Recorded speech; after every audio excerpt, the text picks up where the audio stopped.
Okay. Shall we start, sir? Yeah, I'm ready. Okay. Uh, Hello, everyone. Good afternoon. Welcome to Creative Weekend Talk of episode 180. I am your host, Supriya Naika. I am glad to have you with us today.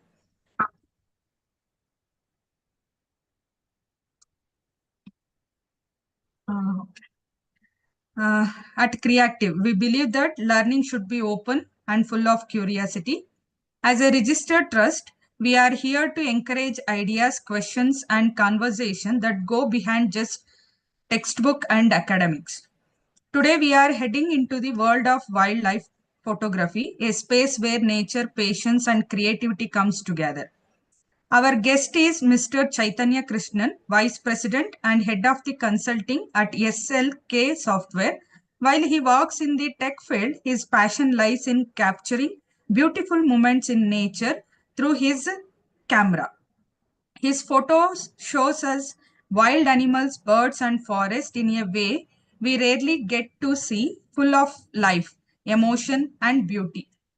And each image tells a powerful story.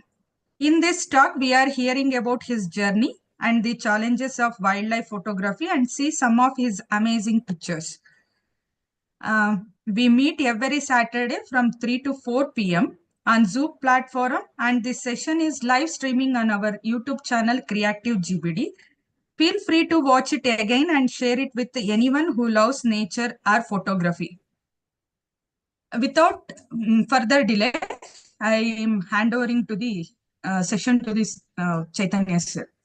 Thank you. Thank you very much. So welcome everyone. So for the next, the way I've structured this particular talk is I'm going to be talking about 35, 40 minutes, sharing some tips, secrets of the trade, or what I use it as my tools and things like that, and my journey, certain stories. And then we will keep the questions towards the end. Last 15 minutes, I will be open to have any questions. Okay. So I think Supriya spoke about me. I work in the software field for a company called as SLK Software, very close to Airport Road, in the near airport. But my passion is in the wildlife photography, nature photography, right? Started almost 2 decades back. At that time, it was still the film cameras which I was using, and then slowly graduated myself into digital world, and now I'm more comfortable in the digital world, right? Wildlife photography is all about telling a story, telling its story from your point of view, right? So that is what the essence of a wildlife photography is all about. So to illustrate that, so one of the images which I had recently got recognition from Sanctuary Wildlife Awards was this image of a young tiger cub of about 10 to 12 months old, hunting a langur monkey, right? So, like what typically when you want to get into a wildlife photography, I think Priyanka touched upon a fact about patience and preparedness, right? And this is a classic example of a preparedness. This was in the heat of the summer afternoon drive. We started the drive around 2:33-ish. We knew that there were three cubs which were staying very close to a pond, which was lake on the right side of this particular image. And we just wanted to go there and wait for till about evening so that the clubs comes out and we get some decent shot. Even before we went there and started parking, our driver uh, screamed saying that tiger, tigers, because it was away, almost like a 100 meters away in a bush, and he had just seen his face. So I got ready, and within a matter of 5 seconds, this entire episode was finished. It came out, rushed, and killed this langur monkey, which was trying to run away from the lake after drinking water, took it back into the bush. So that's the level of preparedness you need to be. You need to be always ready to capture that particular moment, right? So as I was telling, the wildlife photography itself is an art, right? It's the art form where to try to capture the animals in its habitat, show in what habitats they basically thrive, what are its behavior, how does it interact with one another and things like that, right? Couple of examples which I'm showing it here is the left one is a beautiful bird called as monal, right? This is the state bird of Uttarakhand. It lives, you typically see them in highest mountains of Uttarakhand, right? This one was taken in a place called as Chopta, which is very far, probably I can say a couple of hours drive from Rudraprayag. And the beauty of this bird's surrounding is it's always in certain snow-capped areas, right? That's the essentially the beauty, one way to look at it. If you wear a hat of photography, the other element is snow provides you a white canvas. On top of it, you have such a beautiful play of the colors of the blue, brown, various other, and the green, right? So that shows the contrast of that overall bird and the beauty of that particular bird. So that's what I was trying to go for in the left image. Whereas in the right image, which is a bird called as cheer peasant. Um, Typically, when they are in pairs, they basically give song and do certain calling and things like that. And this is a very tough bird to photograph because this one we photographed once again on the outskirts of Rudraprayag. There is a mountain called as Kartik Swami Temple Mountain. You need to trek up for about 2.5 hours. If you are not in a mood, you can take a mule and ride up, and it's just behind the temple on top of that particular mountain. You basically see them. And typically in the evenings, if you go around that particular place, you were able to see it. And that is one of the things which we were able to capture it once we went in, and it was basically making that particular call to its mate. So we were able to capture that particular moment.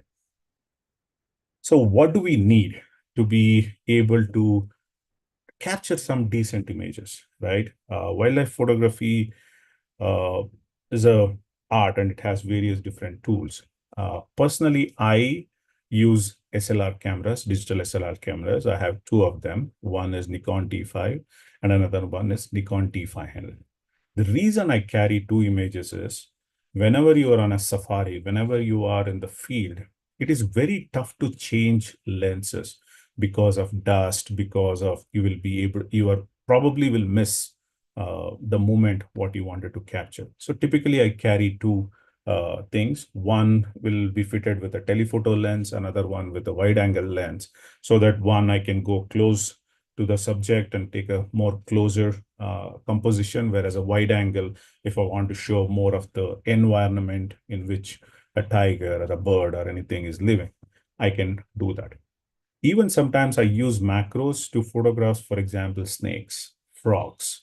I have a few examples of those, which I will show you later, where I will talk about, right? Macro lenses, where you need to get to the subject very, very close to photograph them.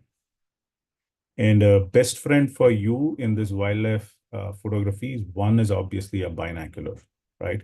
Binocular to first observe, learn, and various other things. Beanbag to basically stabilize your cameras in the vehicle or when you are in the gypsy within the safari. Tripod, if you are on the foot or if you are basically doing bird photography in places such as Bharatpur, where you have plenty of time to basically set your images, set your positions and everything. So you can use things like tripod. When nothing works, probably the best tool for us is our mobile phone. Sometimes pure sheer luck, what happens is animal comes very, very close to comfort, meaning into your vehicle, right? Close to your vehicle. At that time, none of your wide angle telephoto, none of that will work. So probably you might have to just use your phone to take a photograph. Typically, it happens in Kenyan wildlife safaris where the animals are very, very used to, so they come very close up to the jeeps and gypsies and things like that. Another key thing in the film world, we used to have a lot of films and things like that. Since SLR, with the advancement in the technologies, everything is dependent on the storage. So you need to have storage. And one of the disadvantage of the digital media is it can go corrupt anytime. So you need to have backups. So you need lots and lots and lots of storage with it. So I don't know how many of you know about photography. So I'm going to just introduce to the very basics of photography, right? I think it was one of the famous photographer who had told, right? Painting is adding substance or the subject or things into a canvas, whereas photography is more about taking out certain distraction out of it and keeping the frames in mind, right? So in order to do that, there are certain things which we look at as a basics of understanding that art of photography. First and foremost thing is called as an exposure angle. What is an exposure angle? In the world of photography, you have three parameters which basically defines how you construct your image or how well you construct your image, right? One is called as an aperture. Aperture is basically the width of the thing which you will open in your digital cameras, which is called as an aperture, which is basically a hole which will let the image inside. A wider aperture to a shallow aperture defines whether you have everything in control or you have very specific and you're blurring the background subject, right? Second is an ISO. ISO is a industry standard which basically defines the sensitivity of the sensor. Earlier days in the film world, it used to define the sensitivity of the film, but here it defines the sensitivity of the thing. And you can set from 100 to all the way up to whatever the digital SLR capabilities are. And the higher you go, chances of grains, that means you will see some kind of a sandy dots in your photographs is more. So typically everybody says you keep it to the lower. 400 is probably everybody would recommend. Shutter speed, how fast that particular diaphragm opens and closes. That essentially controls how many seconds or how many milliseconds the light you are allowing it to deposit on your film or your deposit on your sensor, right? That defines whether you want to freeze the movement or you want to blur the movement. If it is the shutter speed is very fast, you will have one instance of it. If the shutter speed is faster or if it has more, then you will have more of a movement kind of a scenario, right? That's what it is. Another important thing in the world of photography is the histogram. Histogram basically tells you how well your image is exposed in terms of the various elements of the uh, the RGB, which we call it as, right? So various different color elements. So you had to learn about how well it is exposed, what are the various different things, so that you can tightly understand and go from there. With this basics, I want to get to the more key things, right? One of the critical things in the wildlife photography is understanding your subjects. How well you understand your subject, what is its environment, where you can find them, what is its typical behavior, what are its comfortable, what we call it as more nuances of that particular thing, right? And also seasonalities, right?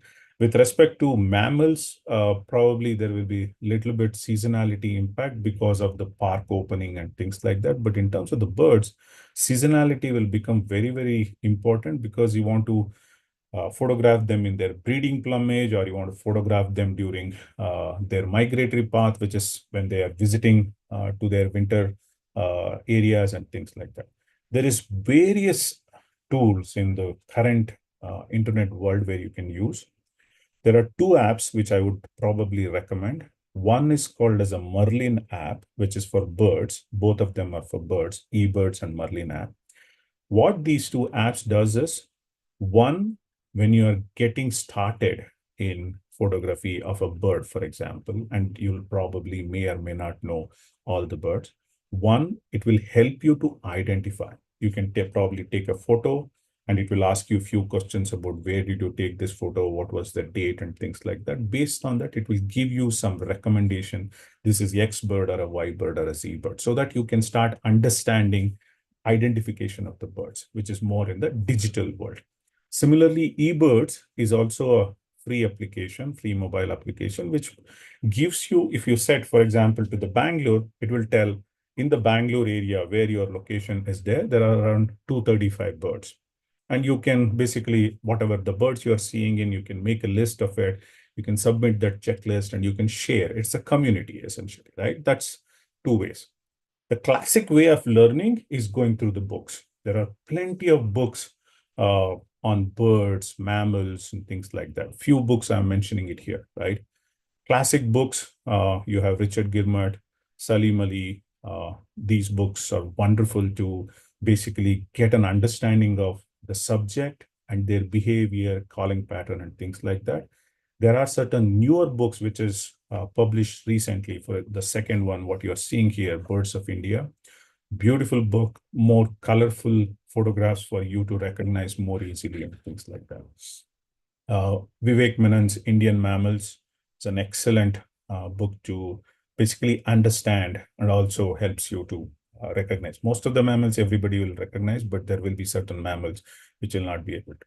But if you want something like a mixture of everything in one kind of a thing, then there are a couple of books. One is this Wildlife of South India, Wildlife of Central India, where it has the mammal section, bird section, insects, snakes, everything in one, this one. So it's also a great reference books for you. Similarly, snakes, we have few, butterflies, we have few, there is plenty and plenty. So always research about what's that particular subject you want to go after in wildlife, so that you are better prepared when you encounter that particular thing.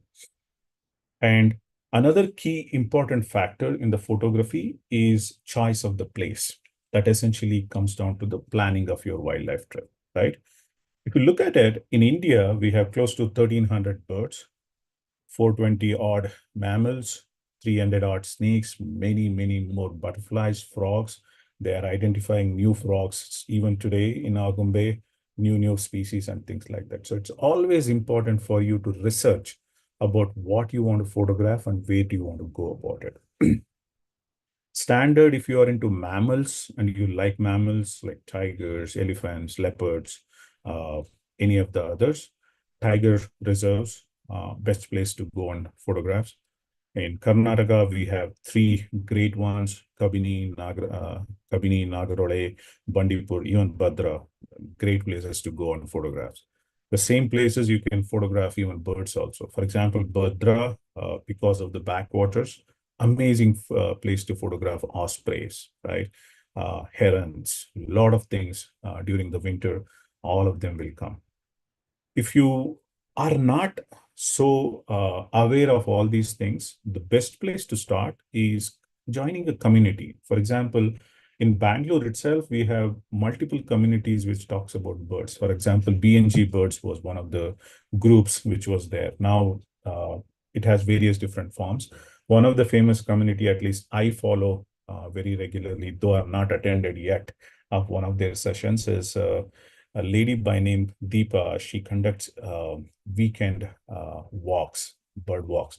Amazing knowledge about birds from that particular group you will gather, because I keep reading, I'm part of their WhatsApp group, keep reading their reports and the discussions and everything. So those kind of things will help you to not just look at which place to go for. Second aspect of this is who is the guide, because in the bird segment, guide becomes very critical, because they will know which birds will be found where. Because in birds, it is not like you go on a safari track, you will see all the birds coming and dancing for you. It is never like that, right? So it has to have a patience. You need to have real patience to go after it, right? Third important aspect is each trips, you set yourself certain targets. For example, I started collecting my lifer list. What is a lifer list? Is about number of birds you photograph, right? So I have set a yearly target for myself, and I work closely with a gentleman from Calcutta called as Chandramouli, excellent birder and an excellent tour organizer. And I work with him very, very closely.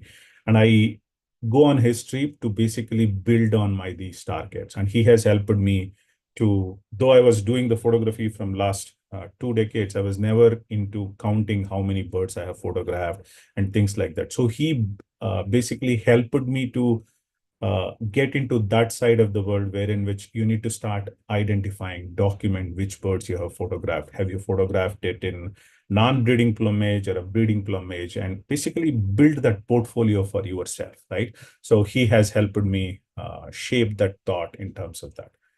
And the critical thing is the seasonal awareness. Winter is the best season for birds throughout India. Most of the places, all north birds will come, and so you'll be able to go and photograph them. Now let's get into certain styles and techniques. I'm not saying this is an exhaustive list. These are some basic things, right? There are things called as rule of thirds, essentially keeping your subject, if you look at your sensor and distribute it into a 3x3 matrix, keeping it at the 1/3 of the places so that it enhances the visibility of it, right? Which essentially also in the olden days of the photography, what it was basically helping is, if you place your image in the sensor on the right-hand side, you're giving whoever is buying that particular photograph a space, negative space, to basically write whatever they want to write as part of their gifts and things like that. Another key important thing is shooting at eye level, right? Because shooting at eye level basically establishes that the size and the elevates that image, what the story you're bringing in. I have an example of that.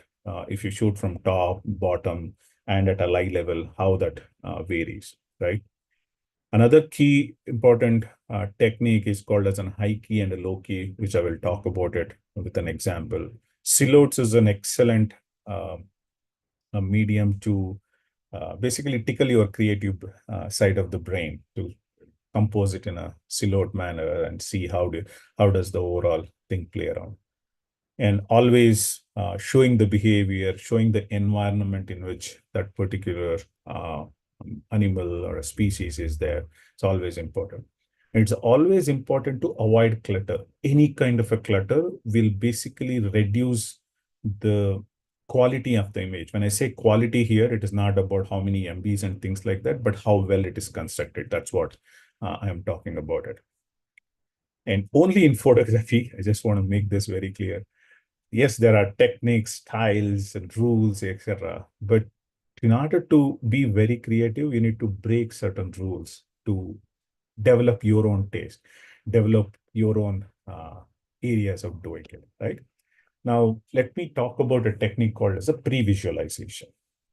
What is pre-visualization? Is an element all about research and imagining certain scenarios. So I will give you 3 examples here. The first example is from Masai Mara, Kenya, right?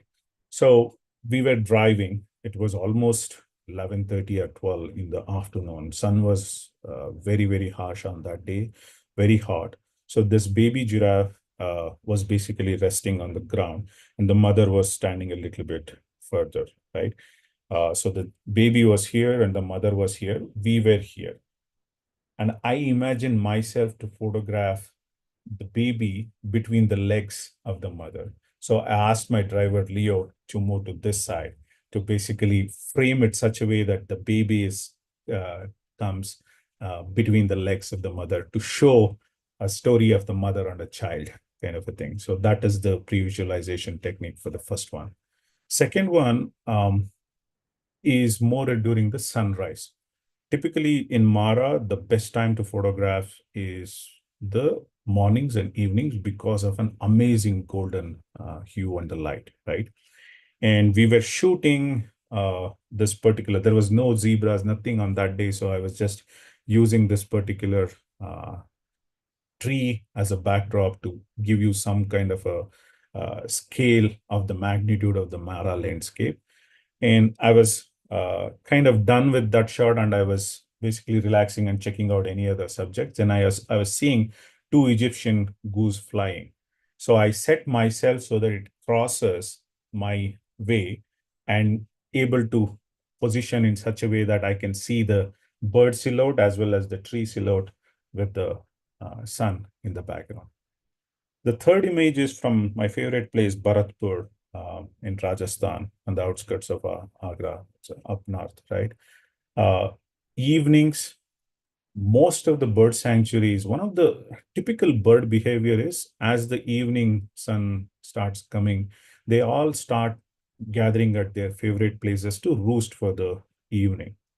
And I wanted to photograph the silhouette of, for example, in this scenario, it's a darter, right? With the sun in the background. In the winter, the sun in the background, when it is setting, it's very, very mild, so you can photograph. So I wanted to keep that in that view and photograph it. And this is a typical style I go for, keeping the subject in between a sun. You will see certain other examples of zebra, topis, and others photographing. Even I have done giraffes and other things. So which I like it because it shows the magnitude. It also shows the elements of that particular area. So that's one of the technique of pre-visualization. Another techniques is, for example, on the second one, Rudy Sheldar. I was sitting near a water body photographing this, various other birds. But I was always imagine photographing the bird when it is basically scooping up the water and the water droplets are dripping along with it. And it has to be at an eye level. So that's what I had imagined photographing. And that's how I was able to frame the left image on the right here, right? And the third, another example here is this male tiger from Bandhavgarh. We were a little bit on the left-hand side of it when it was walking down this particular boulder. So I had to request Neeraj, who was my driver, to back off so that I can get a image so that I can, though the water was not that clear like what I would have wanted, but at least I would wanted to get a reflection of the tiger so that it enhances that particular image. So one of the techniques which I was talking earlier was about shooting at eye level, right? The first one is the social level laughing, which was recently photographed in Nal Sarovar, Gujarat. I was laying flat on the ground. The greens, what you're seeing is the grass, which is basically adding. And it's kind of on the mound, small mound. It was in a field on the outskirts of Nal Sarovar. So they have these small mounds from one either to other. So it was basically walking up. So I had to frame it in such a way that I see only half of that particular bird and basically add all this green and everything to it, right? The laughing thrush was in Darjeeling, typically is always on a higher perch. So we had to walk up a mountain so that at least when it is sitting on the branches or these bamboo sticks where it was coming for feeding from the villagers' house and things like that, at least I could able to photograph at an eye level. Another example. The peregrine falcon, the fastest bird. This was in Rann of Kutch in Gujarat. So the one which is sitting here is more like a small mound or a pillar kind of a thing, which is basically some kind of a higher level platform for these birds to sit and rest and basically scan the plains for any hunting opportunities. So it was sitting relaxedly over there. So we were able to pull our vehicle a little bit at a distance so that I can put a bean bag and take a photograph also, perform video and things like that. This is another example is shooting at high levels, right? Northern Lapwing Gajaldoba, outskirts of Jalpaiguri, in the West Bengal. So here we were on a boat. Luckily, the lapwing was the mound where it was sitting was at a little bit of higher stage so that I could go a little bit lower keep my camera on the wooden thing in the boat so that I could able to get it at an eye level. The imperial eagle, which is basically had hunted an egret and trying to finish off. So here we were completely flat on the ground, right?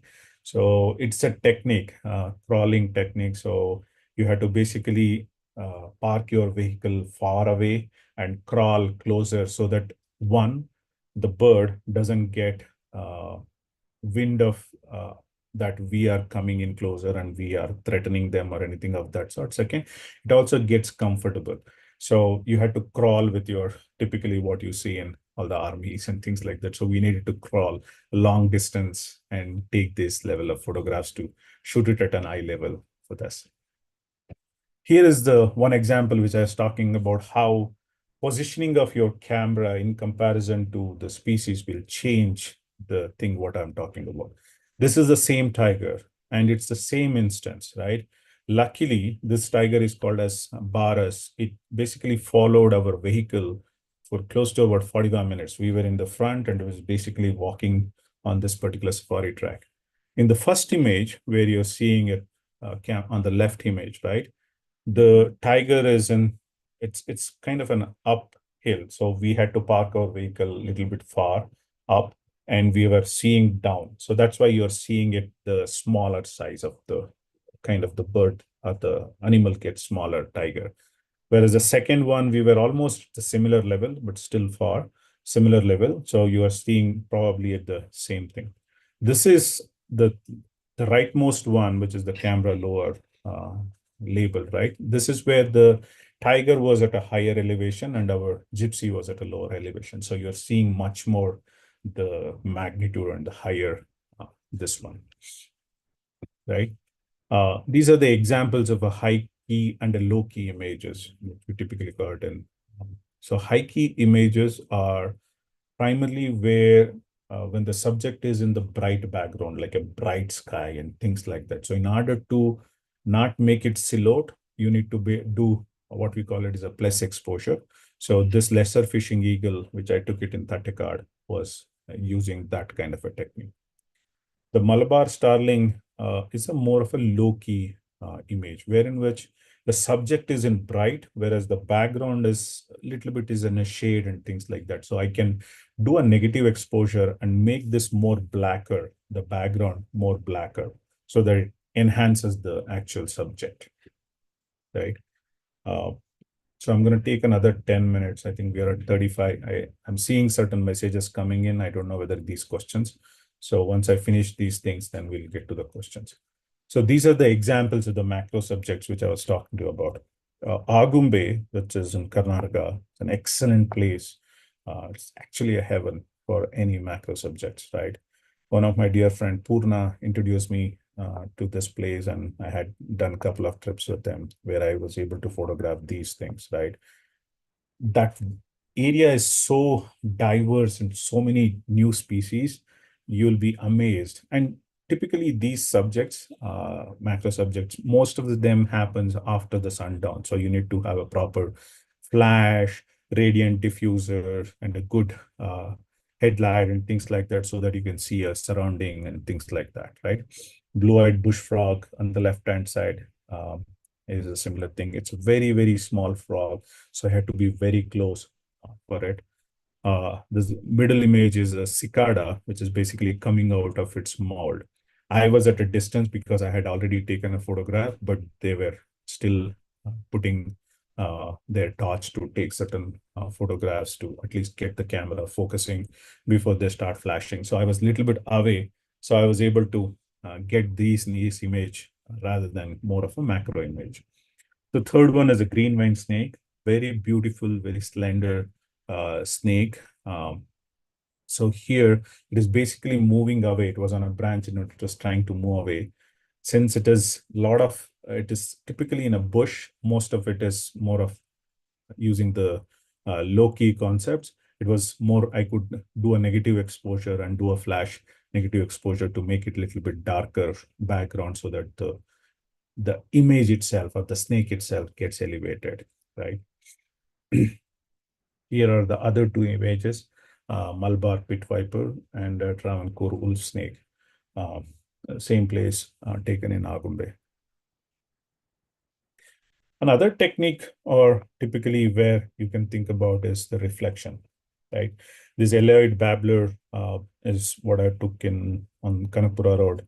There is a place where there is a water hole where during the evening it comes there for basically kind of taking a bath. As you can see, the bird's feather is all wet already. So it has taken one round of bath and it is sitting there. So I was able to get the reflection very neatly because of the stillness of the water. On the right-hand side, it's a tiger, a female tiger from Kabini. It was walking on the edge of this particular water hole where I could get that particular reflection done very well. So this is another example of the shooting techniques. Some of the other techniques, both of them are, I took it in Satal, streak, laughing thrush, and red-billed earthrics.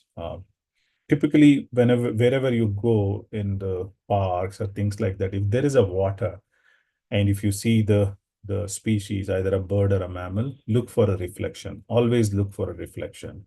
If you're not seeing reflection because of the clutter in the water, then probably you can look for some close-ups. But if there is no clutter, look for a reflection. It's always be an amazing photograph as part of your remembrance.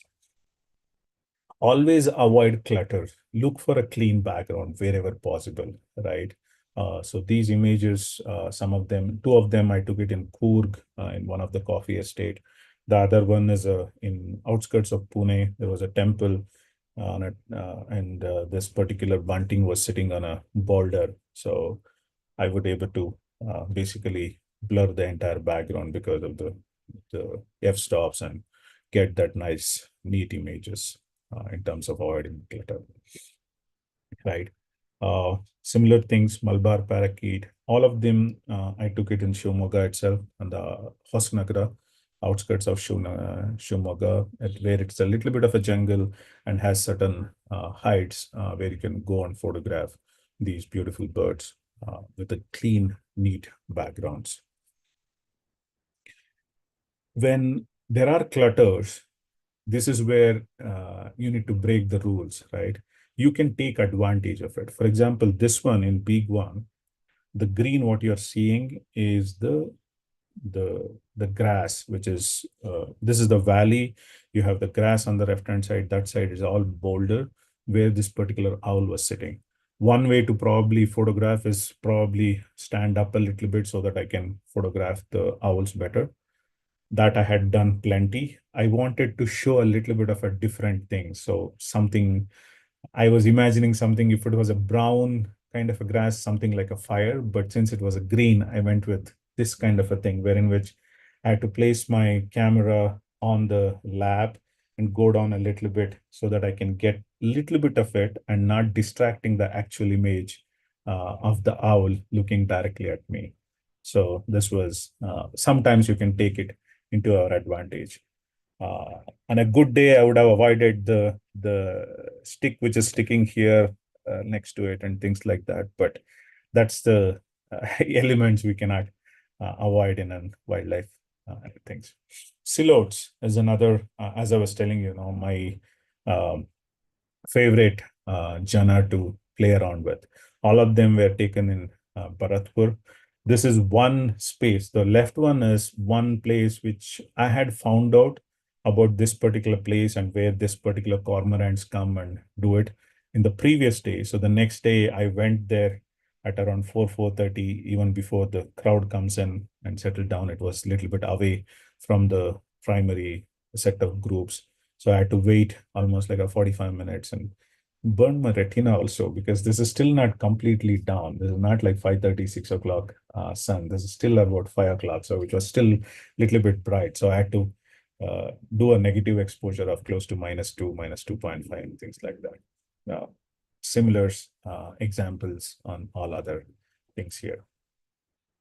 This was the one which I was telling you earlier. I think earlier one I had taken with the darter, which I was telling. This was in Masai Mara, right? Here, the topis typically will be grazing and walking as the sun is coming up. So you basically get down the vehicle and position yourself so that you can appropriately construct the image in a manner in which you are thinking about, either like this, or you can position Topi a little bit behind the sun so that as though it looks like it is kissing the sun. That's another technique which you can use it. Things like that, various different, whatever you can think about imagining, you can do it.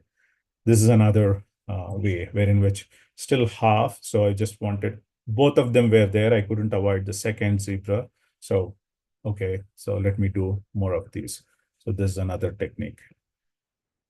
This was in Bikaner. On the outskirts of Bikaner, there's a place called Jorbir. Excellent place to photograph vultures. That's primarily a dumping yard for all the carcasses of cows across Bikaner. Wherever it dies, they come and throw that particular thing in this particular Jorbir place. So all these vultures, this one is an Egyptian vulture, but you get griffons, you get lots and lots of vultures, tawny eagles, various different other eagles come there. Even I think we saw sometimes back white storks. They come there to feed on these carcasses.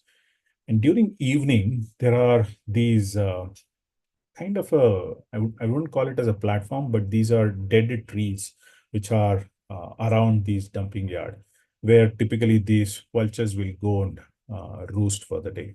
So you can position your vehicle appropriately, or you can get down if it is safe, because it's infested with dogs and very, very ferocious dogs. So you have to be really careful when you're getting down and appropriately position yourself and take this particular photograph. Here is another example of why I don't like the distractions. Say, for example, in this image, I was able to separate out only one vulture, though there were other vultures which, thanks to my luck, had flew away. But there was another tree right next to this tree where this is what it was. If you see here, there is a lot of distraction. If it was just one with its wings, it would have been an amazing image. But you have another one which is sitting on the bottom. There is another one which is sitting on the left-hand side, which is not really, it is kind of reducing that overall impact of that particular image. So that's why I was talking about you had to avoid those distractions when you're photographing it. Another important technique is about showing environment of the species. So the Jorbir dump yard, which I was talking about. So this is all those carcasses and the waste coming out of their bellies and things like that. So here I'm photographing an Egyptian vulture sitting on a dead cow's carcass, showing that particular environment of the dump yard. On the right-hand side, this is a cheetah which is sitting on a mound. If you know Masai Mara as a landscape, it's an amazing sort of grasslands and plains, right? Meaning you look for miles, it is completely plains with, at the end, you have a bunch of forest patches and things like that. Typically, leopards tries to the cheetahs sit on top of a mound or a higher elevation to look out for prey, because it hunts by run, right? It's not like a tiger's where it basically hides and waits for them to come closer and hide. It basically uses its running speed to hunt. So it basically keeps looking at it, sitting at a higher elevation. So this was a great opportunity for me to photograph that in Masai Mara. This is another example of showing the vastness of the plains and the king of the jungle, right? Or king of the Masai Mara here. Another examples or spotted owlet. If you see spotted owlets, typically are sitting in some of the tree burrows and peeking out to get a sun and get warmth and things like that.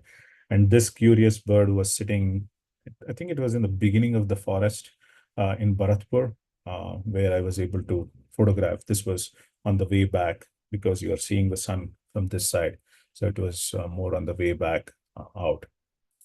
The kingfisher on the right-hand side, in a typical thing, you would have probably ignored it as any other kingfisher. But why I kind of took this photograph was if you observe its legs, the left leg is kind of, it's like this. For some reason, I don't know what was this. I was sitting there having lunch in the afternoon in Bharatpur. Typically, you can take a packed lunch inside Bharatpur, and I was having, and it came close and sat. So I was kind of intrigued with that particular thing, probably some injury which might have caused or some defect from the birth itself. So I just wanted to capture that and document that as part of it. So that's another.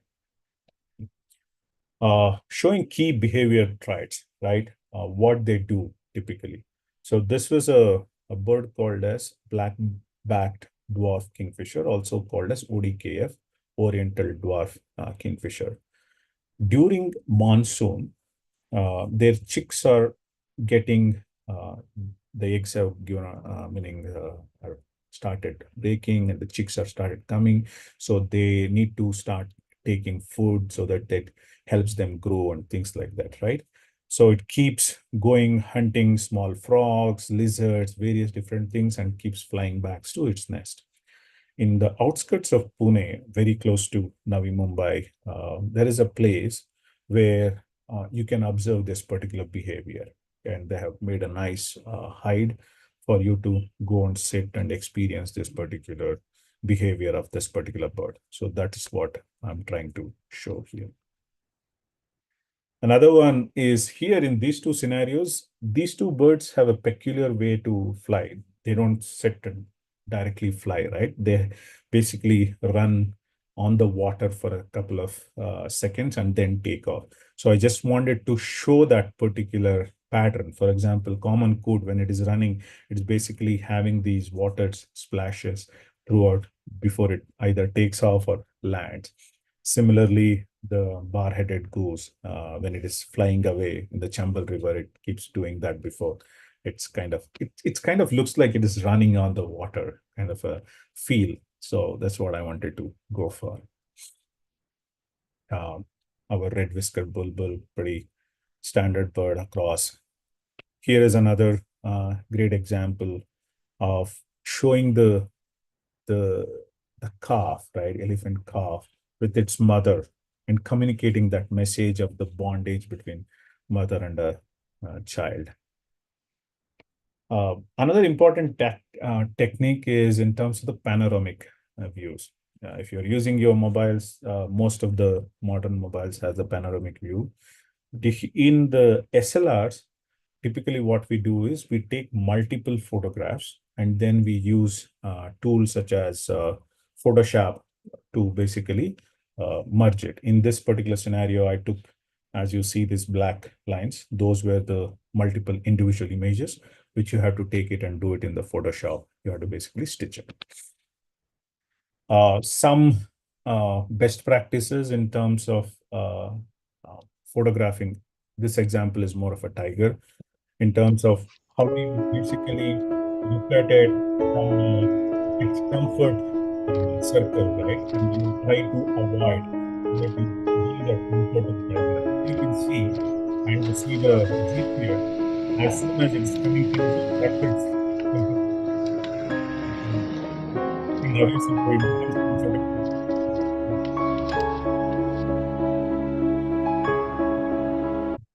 Things which you need to do it from an ethics standpoint of view. This is an example, probably I wouldn't recommend, not.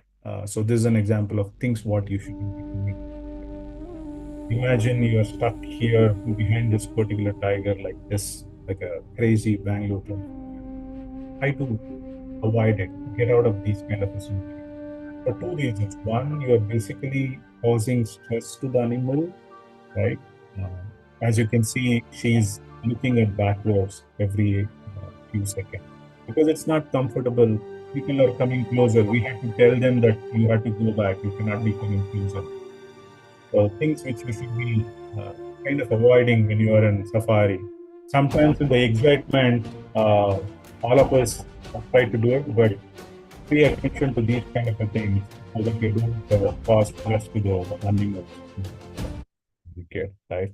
That is one of the key ethics when you're photographing it. Never stress the species what you are trying to photograph, because just like how we don't like somebody stressing us. It's the basic courtesy, right? Second is follow the rules of that particular areas. There are most of the national parks in India, you're not supposed to get down, except in certain places, what they call it as breakfast areas or center points, and some areas where you can have authority, meaning you have permission to get on. Otherwise, don't do it. Avoid littering, right? Whatever you take into the park, you have to get it back. Don't throw plastics. Don't throw anything, right? Best thing is keep journals. Keep journals. When I say whatever you are learning, whatever the things you're doing, keep a journal of yourself so that you can refer it and learn from it. I have 3 more slides and then I'm going to stop and we can talk about and I can answer a few questions. Wildlife photography is more for personal thing, what I was doing it, but I also share it in certain stock areas, right? As part of the stock photography. It's not going to give you a living, but it's just a way of sharing whatever the photographs you have taken with a much broader audience, not just with the social media. One way to look at it, right? One of the key things which I always talk about in the world of photography is learning, right? Learning never stops. Every day you learn new things, right? Best 3 things which I would recommend is join a photography class if you are new to it, so that you can understand about your instruments, cameras, and understand the art. And then you can start mastering the wildlife photographers. The second thing is use social media to follow some of the great photographs. In India, at least I personally follow Sudhir, Sandesh, Kalyan Verma, Ganesh. Each of them are specialized in certain areas. For example, Ganesh is an amazing abstract photographer, meaning the way he sees a subject is entirely different from what you see. So you learn every other day if you just see his photographs. Similarly, Kalyan is an excellent photographer now. He is BBC and National Geographic photographer. Same as Sandesh, Sudhir. Sudhir was also happens to be my mentor and coach. I took his class in 2012, the first class. Purna, whom I was talking, was an excellent photographer. Is in, I think he's doing some macro photography about snakes in Agumbe. There are other couple of international photographers I refer, Mark and Tim, but from a bird standpoint of view. Mark Spith is an amazing videographer. If you see all your social media forwards where osprey is coming and taking a fish out of it, that is actually done by Mark Smith. Probably people may or may not give credit, but that's Mark Smith. Similarly, in each of the areas, for example, if you're going to Mara and as part of your research, there are people in Mara, the famous one being Jonathan and Angie. They basically live in Mara, right? So you can refer their work, get inspiration from their work. Similarly, I love a bird called as common loon, which is found in US, right? And there is a gentleman called as Harry Collins, takes amazing photographs of loons. The loons are a very, very tough bird to photograph. You need to be either on a kayak or a small boat to approach very close, because they are very shy birds and they basically dive as soon as they see that you're coming. So it's a very, very tough bird. So Harry Collins does an amazing, amazing job. So I follow his work to understand how he does it and things like that. So it's a constant learning, essentially. So I'm going to stop now and I can take few questions if there is any questions. Thank you, sir. I'm giving option for unmuting yourself and ask the questions. If any questions, please ask. Srinath, sir. Okay, it was a fantastic journey of wildlife photography. I think you may be enjoying the success story of like planning, visiting the wildlife, and then capturing it. Then at the end, either it could be selected for award or a paper front line or whatever it is. But there may be many what you called failure stories, right? Like a full day you are waiting, not able to even capture a single animal or a bird or anything. Any one such example would you like to quote? It will be helpful. Sir, Subramaniam, you are madam, unmuted, please. Okay, you can hear me? Yes, sir. Okay, so this last trip, which I was photographing this social laughing, right? There itself, the left one, what you're seeing here, there was another one which is called as a very rare bird called leaf wappler, very small bird. And me and my guide Latif waited for almost like 1.5 hours, and we couldn't. It was in the bush. We waited. We changed our position and things like that. We were not able to get any kind of a decent shot on that day. Then I had to shift my base to Jamnagar and then come back from Jamnagar. But my friends from Jamnagar, before they came to Ahmedabad for airport, they took a detour to Nal Sarovar, few of my friends, and they were able to get an amazing photograph. So those are some of the things wherein which it is also lot depends on the luck. And that's why, meaning most of when you talk about wildlife photography, a lot of people talk about 3 Ps, right?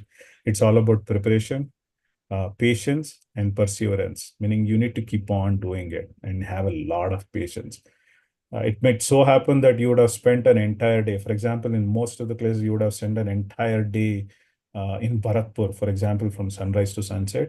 And there is only 6 images which you believe personally is your best images for that 12 hours effort. Sometimes that happens. Sometimes it's going to be a full storage. So it's a mixed bag, Srinath. Thank you, Chetan. ನಮಸ್ತೆ sir. Yes, ma'am. Sir ಕನ್ನಡದಾಗ ಮಾತಾಡ್ಬೋದ್ರಿ? ಮಾತಾಡ್ಬೋದು.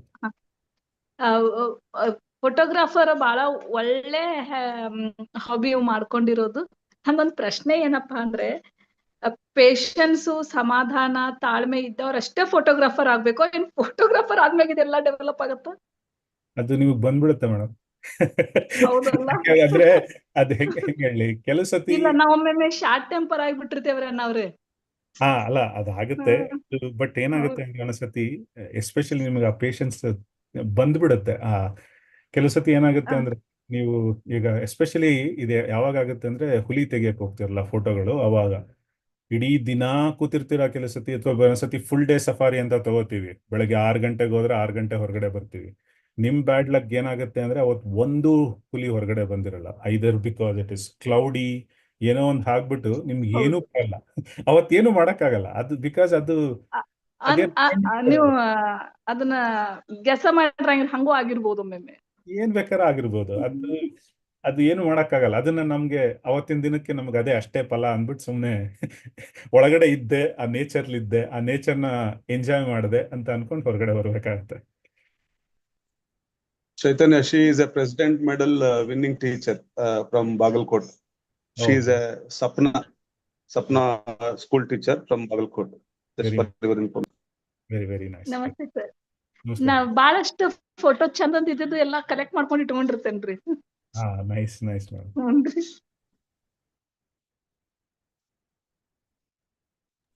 ಅವ್ರದ್ದು social ಮೀಡಿಯಾದಲ್ಲೆಲ್ಲ photos almost post ಆಗಿದೆ ಅಲ್ವಾ sir?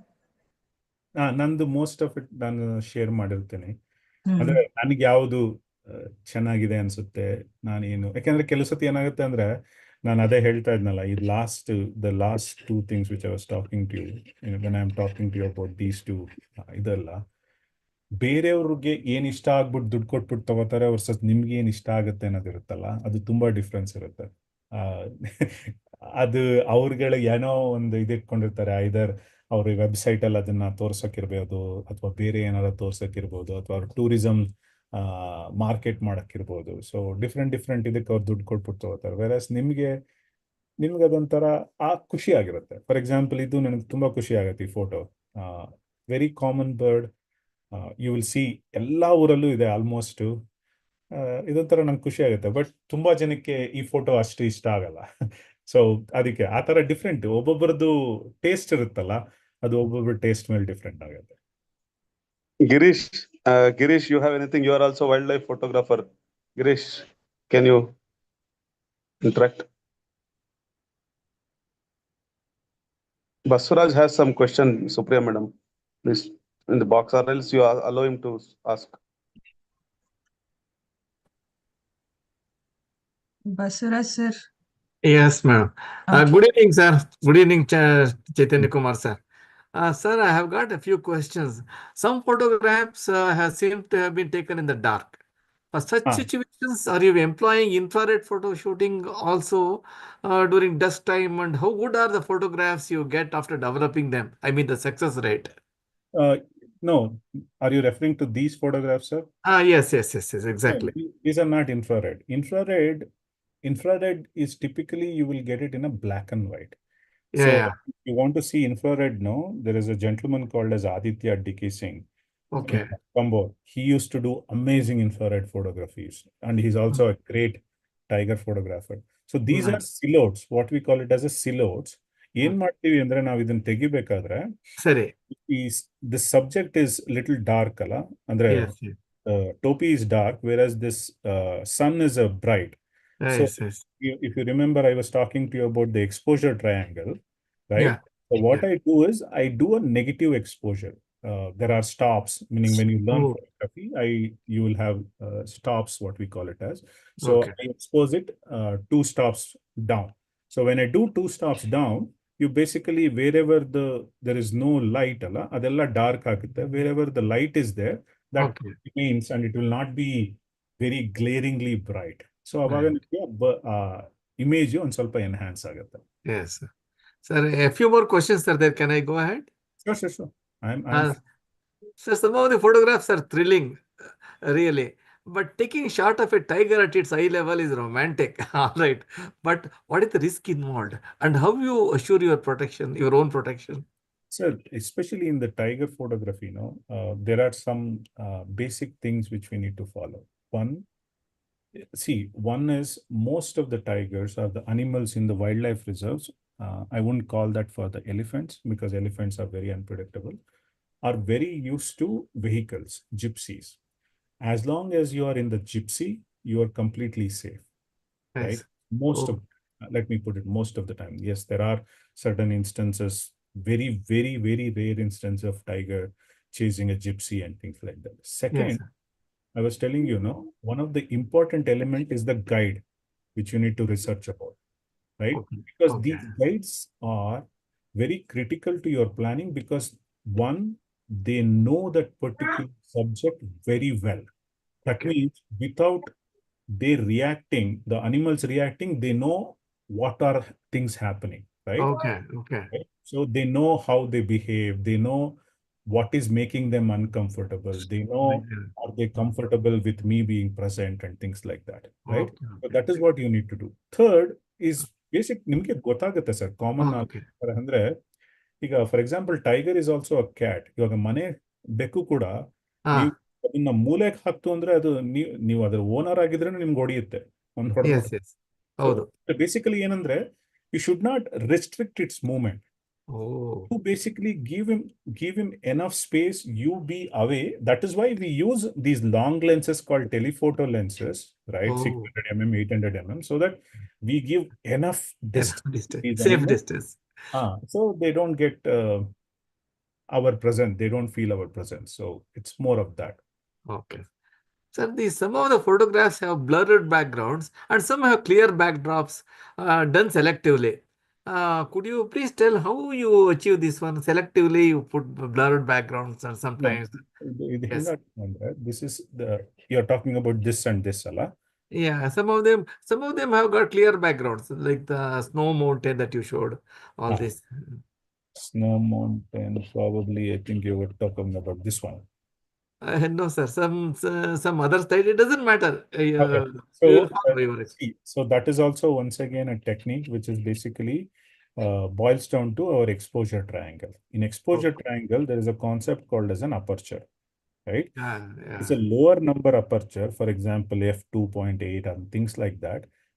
In that scenario, what happens is the subject which you are focusing is going to be in good focus, whereas the rest of the background is not in focus at all. So if you see this one in the center image now, it is explaining you how you can blur it. For example, f2.8, Oh, yeah. this image, it is focusing on the penguin, whereas the background is blurred, right? That's how it happens if you put a f2.8. Whereas if you put it as f22, which is more wide in this one, you can get everything in it. So we use things like that. That is one technique.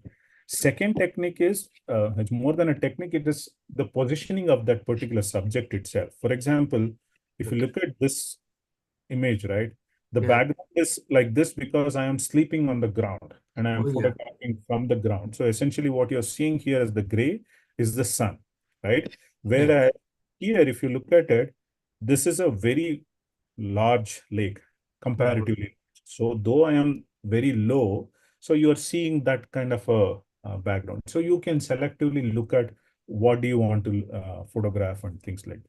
Whereas some of these ones, which I used as an example for avoiding clutter, these are basically the subject is closer and I'm using f4 5.6 here. And these backgrounds are green because these are trees which are little far, right? So you are seeing that greenish. Whereas the center one, which is the Pune one, this is a more of the background of the Pune and a little bit of a distance down. So that will help you there. Yes. So lastly, not a question, but a suggestion, sir. Can I do it, sir? A humble suggestion to you that you please put the serial number for the slides. I saw your comment. I typically I do it. This is the first time I'm using Keynote because this is my personal computer where I don't have a PPT. I'm doing it in Keynote. So I kind of went with whatever I was learning for the Keynote. I know. Thank you so much, sir. Your explanation has been wonderful. For engineering college, you might have read this Each of book, the things is captivating. engineering physics book you might have read during your first year. So because of it, he's asking PPT slide number also. Don't mind. Okay, good. Dr. Srinath.